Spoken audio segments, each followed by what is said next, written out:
హల్లెలూయా. పరిమళ తైలము నీవే, తరగని సంతోషం నీలో, జీవన మకరందం నీవే, తీయని సంగీతం నీవే. పరిమళ తైలము నీవే, తరగని సంతోషం నీలో, జీవన మకరందము నీవే, తీయని సంగీతం నీవే. తరతరములలో నీవే, నిజ సంకల్ప సారథినివే, జగముల నీలే రాజా, నా ప్రేమకు హేతువు నీవే. జగముల నీలే రాజా, నా ప్రేమకు హేతువు నీవే. పరిమళ తైలము నీవే, తరగని సంతోషం నీలో, జీవన మకరందం నీవే, తీయని సంగీతం నీవే. ఉరుముతున్న మెరుపులు వంటి తరుముతున్న శోధనలు, నేనున్నా నీతో అంటూ నీవే నాతో నిలిచినావు. ఉరుముతున్న మెరుపులు వంటి తరుముతున్న శోధనలు, నేనున్నా నీతో అంటూ నీవే నాతో నిలిచినావు. క్షణమైన విడువక ఔదార్యంను నాపై చూపించినావు.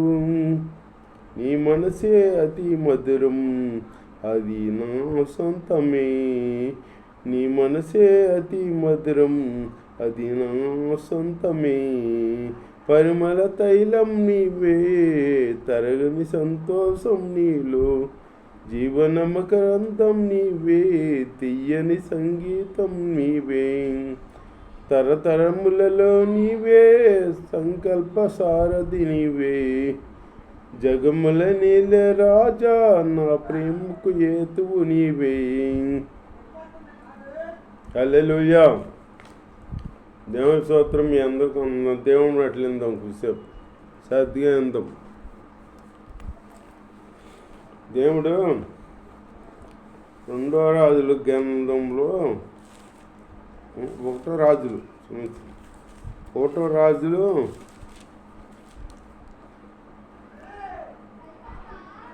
4వ అధ్యాయం 16వ వచనంలో 2 వేసులు ఉన్నారన్నమాట. ఒక ఇంట్లో 2 వేసులు ఉన్నారు. ఒక ఇంట్లో వాళ్ళిద్దరు తప్ప ఇంట్లో ఎవరు లేరు. వాళ్ళిద్దరే ఉన్నారు. వాళ్ళిద్దరు ఉంటే కొన్నాళ్ళకి అందుట్లో ఒక ఆవిడ ప్రసవమైంది. పెట్టిన కంటే ఆవిడ పెట్టిన కన్నా 3వ రోజుని ఈవిడ కాడ ఒక పెట్టిన కంతాయి. ఆవిడ పెట్టిన కంద, ఈవిడ పెట్టిన కంతాయి. 3 రోజులు తేలాతో. ఇప్పుడు దేవుని స్తోత్రం. అప్పుడు అట్లా ఉంటే మనంగా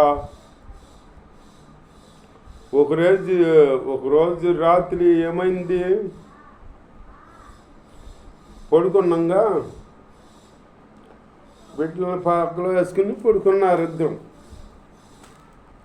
ఒక ఆవిడ ఏం చేసింది, మరి నిద్రమతి మీద అటు ఇటు జరిగి అప్పటికి పిల్లాడి మీద పడిపోయింది.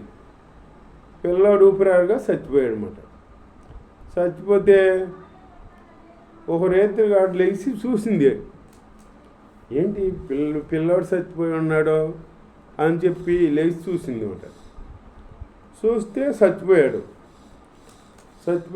చచ్చిపోయాడని లేచి గబగబా ఆ చచ్చిపోయిన బిడ్డను తీసుకెళ్ళి ఇంకొక ఆవిడ ఉంది కదా కష్టమయ్యి ఆవిడ పక్కలో పడుకోబెట్టింది. ఈ చచ్చిన బిడ్డను ఆవిడ పక్కలో పడుకోబెట్టి ఆ బతుకున్న బిడ్డని ఈవిడ పక్కలో పడుకుంది. దేవుని స్తోత్రం. పడుకోబెట్టుకుంటే తెల్లారినాక ఈవిడ లేచి బిడ్డకు పాలు ఇద్దామని చూసింది. పాలు ఇద్దామని చూస్తే ఆ బిడ్డ చనిపోయి ఉంది. చనిపోయిందేంటా అని చూసింది. చనిపోయింది. ఆ తెల్లారి బాగా వెలుగు వచ్చినాక నిదానం చూసిందన్నమాట. చూస్తే ఆ బిడ్డ ఈవిడ బిడ్డ కాదు, ఈవిడ పుట్టిన బిడ్డ కాదు. ఆ పక్కన ఉందా ఇంకో ఆవిడ బిడ్డని చూసింది. ఆ బిడ్డ ఈవిడ బిడ్డ, ఆవిడ బిడ్డ ఈవిడ బిడ్డ లాగా ఉన్నాడు. మరి తల్లి కనిపెడదు కదా. ఆ బిడ్డ ఏమో ఈవిడ బిడ్డ. అప్పుడు అడిగింది ఆవిడ, నేను చచ్చిపోయిన బిడ్డని నా పక్కలో పడుకోబెట్టి నా బిడ్డను తీసుకెళ్ళా, నీ పక్కలో పడుకోబెట్టుకున్నావేంటి అని అడిగింది. అంటే ఆవిడంతా అది కాదు, చనిపోయిన బిడ్డ నీ బిడ్డ, బతుకున్న బిడ్డ నా బిడ్డ అని బాధ వేసుకుంటుంది. ఇద్దరు బాధ వేసుకుంటున్నారు. బాధ వేసుకుంటే అందరూ వచ్చారన్నమాట. వచ్చి ఎందుకు మీరు బాధ మాడతారో, మన రాజ్యంలో కొత్త రాజు ఉన్నాడు, కొత్త రాజు వచ్చాడు. రాజు పేరు సొలొమోను.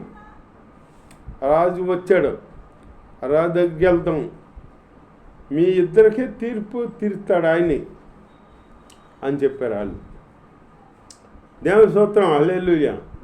తీర్పు తీరుస్తాడు ఆయన అంటే అప్పుడు వీళ్ళిద్దరూ ఆ చచ్చిపోయిన బిడ్డని బతుకున్న బిడ్డని ఇద్దరిని తీసుకుని వెళ్ళారు.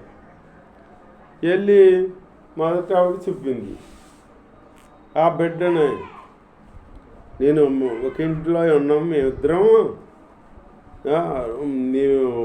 నేను బిడ్డని కన్నాను, 3 రోజుల తర్వాత అది బిడ్డని కందే, అదేమో నిద్దట్లో పడుకున్నప్పుడు పిల్లాడి మీద పడిపోతే పిల్లాడు చనిపోయాడు. నేను అర్ధరాత్రిగా లెగిసి నేను నిద్రలో ఉన్నంగా లేచి నా బిడ్డను తీసుకుని ఆవిడ కవిట్లో వేసుకుని ఆ చచ్చిపోయిన బిడ్డలు నా కవిట్లో వేసింది అని చెప్పింది ఈవిడి.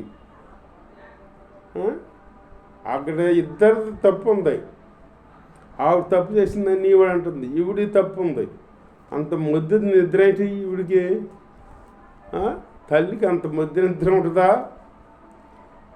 అట్ట నిద్ర మనం నిద్రలో ఎన్నో పోగొట్టుకుంటాం తెలియకుండా.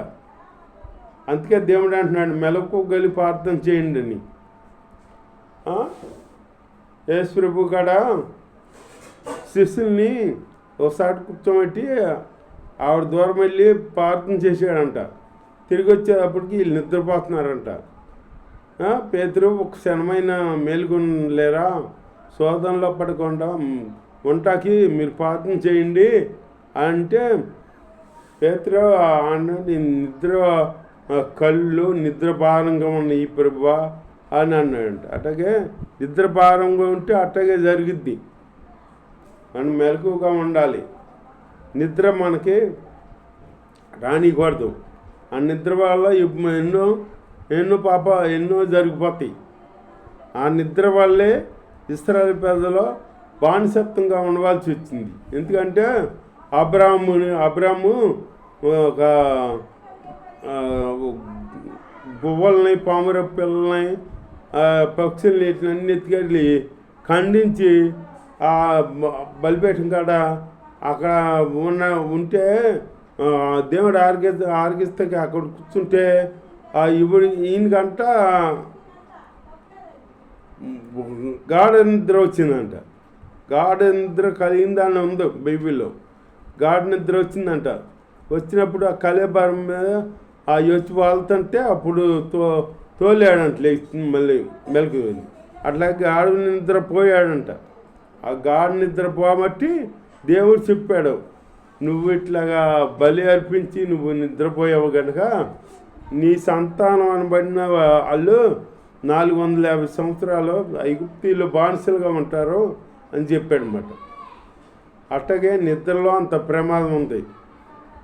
ఈవిడ నిద్రపోయి ఆవిడ పిల్ల మీద పడి చనిపోయిందని ఈవిడేమో తీసుకొచ్చి అర్ధరేది కాడ ఆవిడ పక్కలో పొడుగు పెడుతుంటే ఈ పిల్లని తీసుకెళ్ళి ఈవిడ పక్కలో పొడుగు పడుతున్నా అంత టైము కాడ ఈవిడ మెలికి రాలేదా పక్కలో బిడ్డను తీస్తుంటే.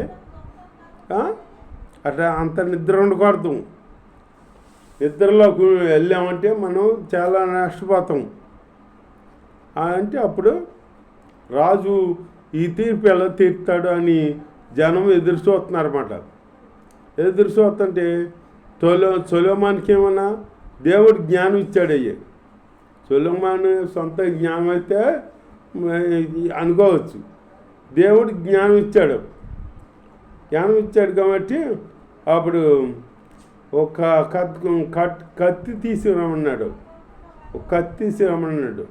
ఆ కత్తి తీసుకొచ్చితే ఈ బతుకున్న బిడ్డనే 2 ముక్కలు చేసి ఆవిడకో ముక్క వీడికో ముక్క ఇవ్వండి అన్నాడు. అంటేను అప్పుడు ఆ బతుకున్న బిడ్డ తల్లి ఉంది కదా, ఆవిడ వచ్చి అందే, వద్దు ప్రభా, ఆ బిడ్డ మీద ఖడ్గం వేయొద్దు, ఆవిడకి ఇచ్చేయండి, ఆవిడ దగ్గర అయినా బతుకుంటాడు బిడ్డ, బిడ్డను ఏం చేయొద్దు అంటే అప్పుడు రాజు గ్రహించాడు అన్నమాట. అప్పుడు ఆవిడ వచ్చి అంటే, ఓ కాదు రాజా, 2 ముక్కలు చేయవలసిందే, 2 ముక్కలు చేయవలసిందే, ఆవిడకు ముక్క నా ఒక ముక్క ఇవ్వాల్సిందే అంటుంది ఆవిడ. అప్పుడు రాజు తెలుసుకున్నాడు అన్నమాట. దేవుడి స్తోత్రం, హల్లెలూయా. తెలుసుకుని అప్పుడు ఆ ఖడ్గం పడేయండి, ఏం చేయమని పెట్టినా ఆ బిడ్డను తీసుకొచ్చి ఈ మొదటి ఆవిడకి ఇవ్వండి, ఈవిడ బిడ్డ ఆవిడ బిడ్డ, ఆ బిడ్డ ఈవిడ బిడ్డే అని చెప్పి ఆవిడకి పిచ్చాడనమాట. రెండోది మొత్తుకుంటుంది, నా బిడ్డ అని ఏముంది, రాజు తీర్పు తీర్చాడనమాట. అక్కడ తెలిసిపోయింది, మాటల్లోనే తెలిసిపోయింది కదా. ఆవిడేమో 2 ముక్కలు చేయాలంటుంది ఆవిడ. ఈ కన్న తల్లి కాబట్టి ఈ ముక్కలు చేయొద్దు, ఖడ్గం వేయొద్దు, ఆవిడకి ఇచ్చేయండి అని ఈ తల్లి అంటుంది. అప్పుడు కనిపెట్టాడు రాజు. కనిపెట్టి ఆ బిడ్డని ఈవిడిగా ఇప్పించాడనమాట. దేవుని స్తోత్రం. అలాగే సొలొమోను దేవుడు జ్ఞానం ఇచ్చాడనమాట. అంత జ్ఞానం, నీలాంటి జ్ఞానం కలిగివాడు ముందు లేడు, ఇప్పుడు లేడు, ఈ ముందు రోజుల్లో ఉండడు, ఎప్పుడు ఉండడు అని చెప్పాడనమాట. సొలొమోను అంత జ్ఞానం ఉందన్నమాట.